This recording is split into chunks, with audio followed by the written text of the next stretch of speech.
Hey guys, so today I'm going to show you how to back flush the 2004 Buick LeSabre, and you can find these two heater hose at the water pump behind the alternator. First you have to take these two heater core hoses. As you can see right there, you have to remove both hoses in order to flush the thing.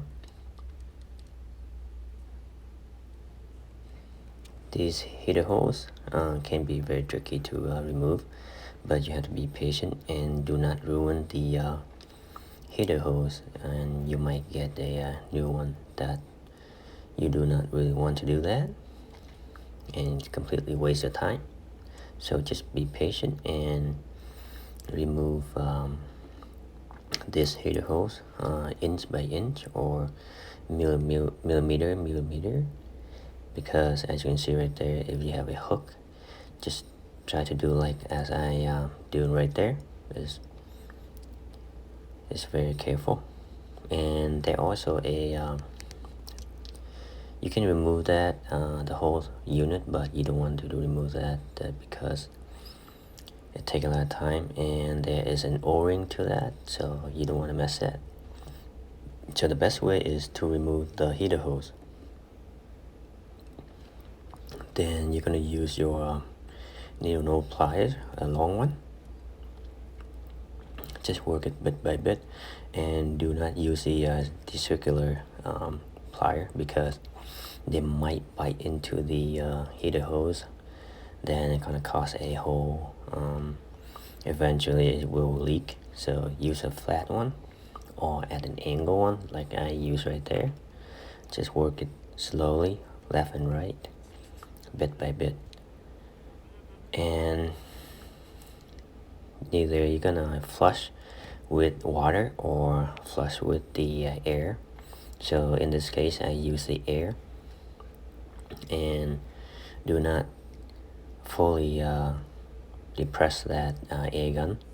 So just take a tap like that, slowly, and don't need to be that too much pressure on there. Then you're gonna move into the next hose. So that is called the this neither can be inlet or outlet.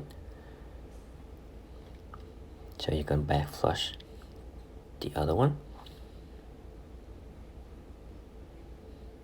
So as you can see right there, you have to find that kind of difficult to do it, but if you have the that kind of adapter, that one is the spark plug boot, so that I use right there. So I made that myself, so it's very useful to save those spark plug boot. And at the same time, as you can see, I lightly tap on that air gun. You don't have to go full blast, it might ruin the heater core inside. And you're going to do the inlet holes again one more time.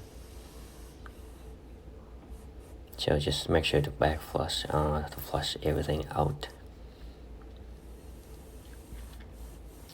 If you have the water adapter, that works also great too. Then you're gonna put that hose back.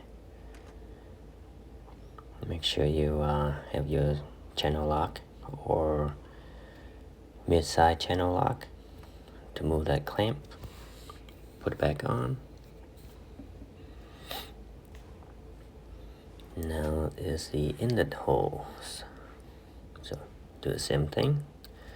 Need your channel lock and compress that spring. That spring clamps.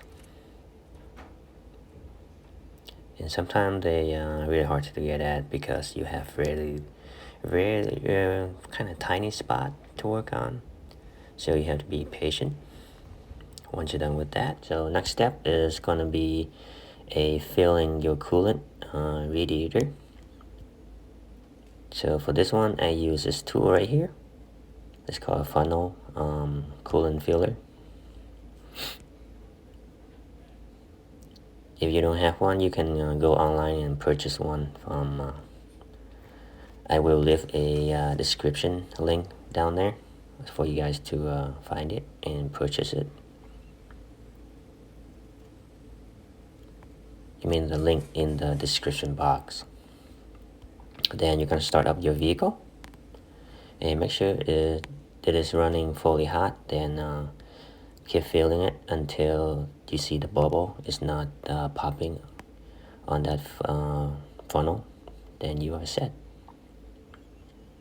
So if you have scan tool hooked up, and I highly recommend you get a scan tool, a handheld scan tool with a data reading on it, then you're gonna make sure your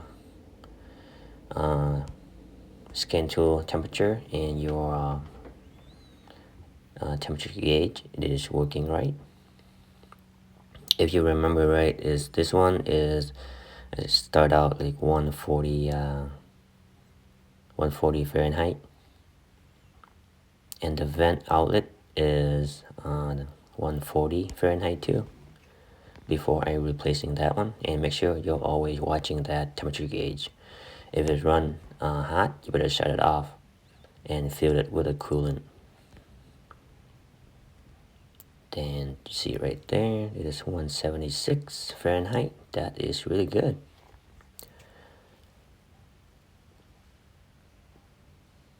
Then you're gonna check your temperature gauge, make sure it's not overheating. So if it's overheating, make sure you shut off your engine right away. Then you're gonna fill up your coolant. As you can see right there, it's 181. The temperature is going up, so that means it is good, really good. Then you're gonna measure the temperature out of the vent. Now it's 156, so we have 16-degree improvement,